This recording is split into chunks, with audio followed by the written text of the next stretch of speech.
Go to Actions, create a new set, and add an action to this. Now it records your actions.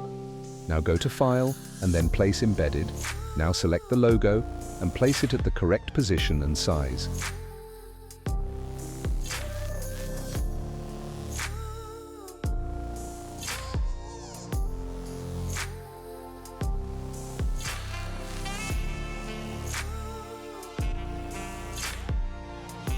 Wait, I want the logo to be less noticeable.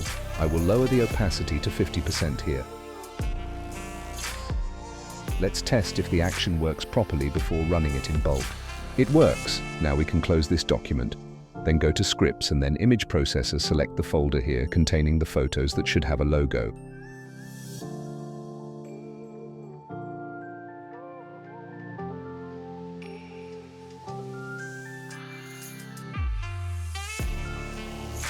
Now select the folder where you want the photos with logo to be saved. Change the quality as desired.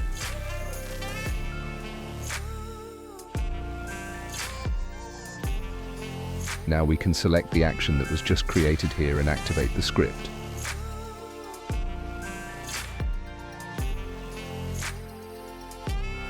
Let's see the result. Did this video help you? I would appreciate it if you leave a like.